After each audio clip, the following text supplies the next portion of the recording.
Hello everyone, we will look at some more tactical problems. Take a look at the position, it is white to move. Try to find the best move for white. Okay, we will assume that you paused the video and you thought about what the best move for white is. And now we will discuss the themes of the position. Okay, now we have this semi-open G file here with this rook attacking G6. We can also see that this pawn is pinned to the king, and we see that this queen is also aiming at G6, and this bishop is attacking the G7 knight. Now, seeing all this, you might come up with the move rook takes G6, with the strong threat of rook takes G7 check. Now the only way to prevent that is to play h takes G6, but then after queen takes G6, black has actually no way of preventing mate on G7. Okay, we will look at another problem here. Okay, it is again white to move, and please pause the video and try to find the correct solution.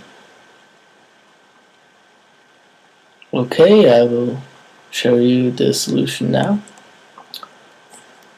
Alright, we have this knight on d5, which can spring into action on f6. And we have this queen, which can potentially mate the black king on h7 or g7.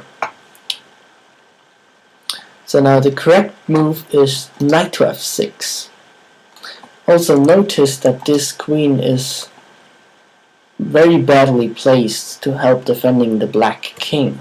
After knight to f6, white threatens mate on h7, which can only be prevented by bishop to g8.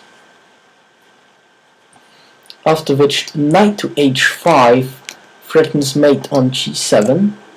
Now you can see that this queen cannot defend g7. That's why it's so badly placed. Now the only move to prevent mate is g takes h5, but then we have a different mate with queen to f6. Checkmate. Okay, we will look at another position. Okay, now in this position it is black to move. Please pause the video and try to find the correct solution. Okay, I will discuss the solution now.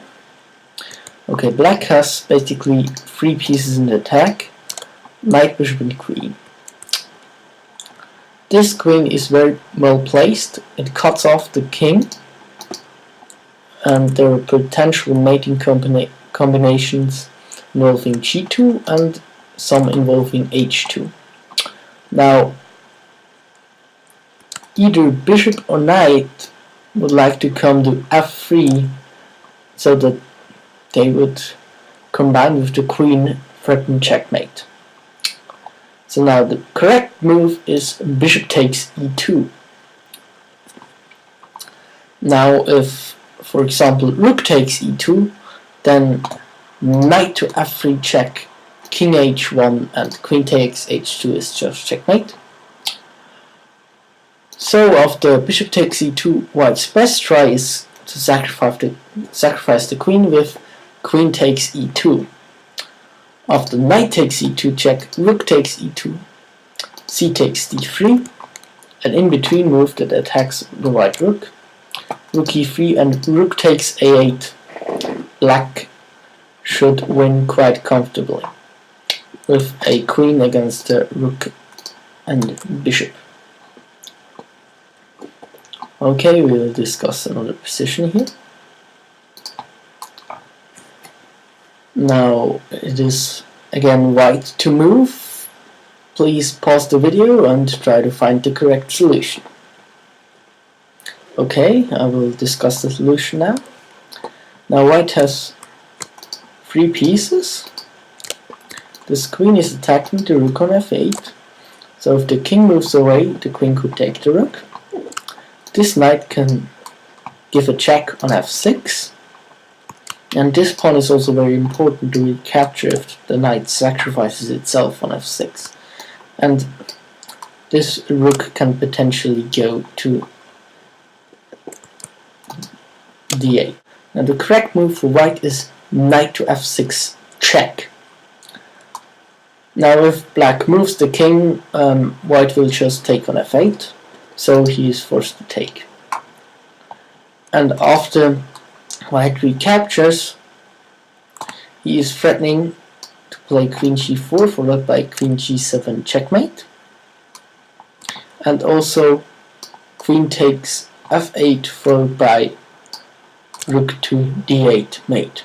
For example, if queen to g3 to prevent white from coming to g4, then comes queen takes f8 check.